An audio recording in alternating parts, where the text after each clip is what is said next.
Hi, I'm Dexter and welcome to English 204 Theories of Language Acquisition and Language Learning. What was your first word? Maybe it was mama or dada or some other family name or dog or ta for thank you. I've been told my first word was mama. So, I was a super cute baby. Before a child says their first word, they've already had to learn lots of other language stuff. Babies need fine motor skills to control their mouth and hands, and their vocal tract is in the right shape for making human speech when they're tiny.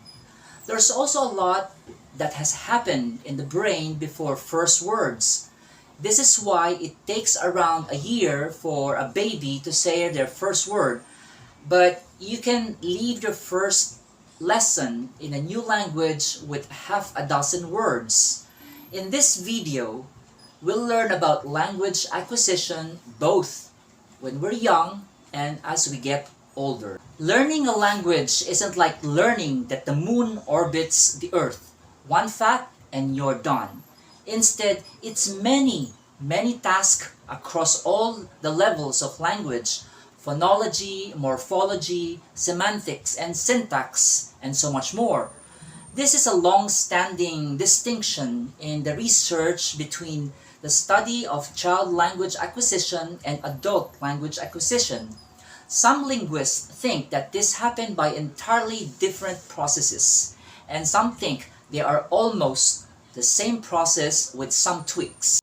Let's start in the womb. By 30 weeks, you can feel physical sound waves in the amniotic fluid. It's a bit like listening to the radio with your head underwater, picking up the overall intonation rather than specific words. Shortly after birth, babies are more interested in language sounds than non-language sounds. They also pay more attention to the voices of the person who gestated them, and people who speak the same language than to other voices and languages. Not long after that, babies with signed language or around them pay more attention to signs. Babies are great at tuning into language. Of course, we can't ask the baby, "Hey, what do you think about these two words?" Instead, studies of infants make use of one simple fact. Babies pay a bit more attention when they notice something new. We can tell if a baby is paying attention using a method called high-amplitude sucking. Babies suck faster on pacifiers when they're interested and slower when they're bored. So, if you give a baby a pacifier with a sensor in it and they play ba ba ba ba over and over again, they eventually get bored and slow down. If you switch the audio from ba ba ba to pa pa pa, the baby starts sucking faster again. That's how we know and we can hear a difference between two sounds, and they have learned phonemes. If a baby has a typical hearing, they can distinguish between any two sounds that are relevant for any spoken language up until 6 to 12 months. Around that stage, babies lose the ability to distinguish between sounds that aren't relevant for any language they're exposed to, which helps them pay attention only to the parts that are important. After babies begin to figure out how their hands and mouths work, they start babbling. Babbling is what you might think of as classic baby talk, long repetitive sequences of nonsense syllables. Babies who are exposed to signed languages, whether they're deaf or hearing children of deaf adults, also babble by making reduced versions of signs. As we get older, we have other priorities. So like with any skill, we're going to learn different amounts depending on how much time we spend practicing. Luckily, there are some things that help adult language learners, The first is motivation to want to learn the language. The second is that it fits with your larger identity and goals. Learning one language at home and a second through formal schooling is a path that overrepresented in the research, but actually anomaly both in the world today and across human history. Instead, many people like myself start learning another language in mid to late childhood or adolescence outside of formal schooling.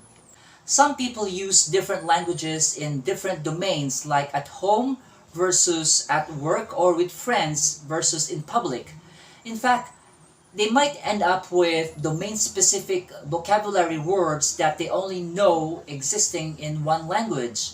Maybe you're multilingual but can only read one of the languages you speak, or maybe you grew up with a language that you understand but you can't speak easily, which is known as receptive bi or multilingualism. Just as there are many languages in the world, there are so many ways to be multilingual. One of those ways involves knowing a heritage language, which is a broad term for any language that you have a family connection to that isn't also the dominant language of your current community.